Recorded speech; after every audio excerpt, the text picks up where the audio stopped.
அத்தியாயம் 89. அல் ஃபஜ்ர், வைகறை. அளவற்ற அருளாளனும் நிகரற்ற அன்புடையோனுமாகிய அல்லாஹுவின் பெயரால். வைகறையின் மீது சத்தியமாக, 10 இரவுகள் மீதும் சத்தியமாக, இரட்டையின் மீதும் ஒற்றையின் மீதும் சத்தியமாக, கடந்து செல்லும் இரவின் மீது சத்தியமாக. அறிவுடையோருக்கு சத்தியம் இதில் இருக்கிறதா? ஆது தூண்களுடைய இரம் சமுதாயங்களை உமது இறைவன் எப்படி ஆக்கினான் என்பதை நீர் அறியவில்லையா? உலகில் அவர்களைப் போல் யாரும் படைக்கப்படவில்லை. மலை அடிவாரத்தில் பாதையை குடைந்து வாழ்ந்த சமூக சமுதாயத்தையும் படைகளுடைய ஃபிரௌனையும் எப்படி ஆக்கினான்? அவர்கள் உலகில் வரம்பு மீறி கொண்டிருந்தனர். அதில் குழப்பத்தை அதிகமாக்கினார்கள். எனவே உமது இறைவன் வேதனையின் சாட்டையை சுழற்றினான். உமது இறைவன் கண்காணித்துக் கொண்டிருக்கின்றான்.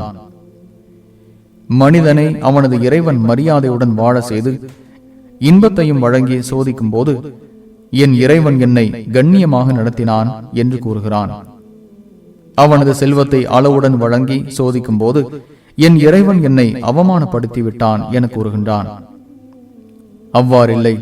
நீங்கள் அனாதையை மதிப்பதில்லை, ஏழைக்கு உணவளிக்க தூண்டுவதில்லை, வாரிசு சொத்துக்களை நன்றாக உண்டு வருகிறீர்கள், செல்வத்தை அதிகம் விரும்புகிறீர்கள். அவ்வாறில்லை.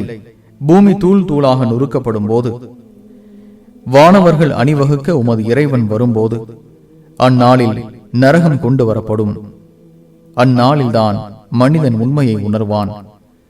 அப்போது இந்த படிப்பினை எப்படி பயன் தரும்? எனது வாழ்க்கைக்காக நல்லறங்களை நான் முற்படுத்தி இருக்க கூடாதா என்று கூறுவான். அந்நாளில் அவன் தண்டிக்கும் அளவுக்கு யாரும் தண்டிக்க முடியாது. அவன் கட்டுவது போல் யாரும் கட்ட முடியாது. அமைதி பெற்ற உயிரே, திருப்தியோடும் இறைவனால் திருப்தி கொள்ளப்பட்டும் உமது இறைவனிடம் செல்வாயாக. எனது அடியார்களில் சேர்ந்து கொள்வாயாக, எனது சொர்க்கத்தில் நுழைவாயாக என்று கூறப்படும்.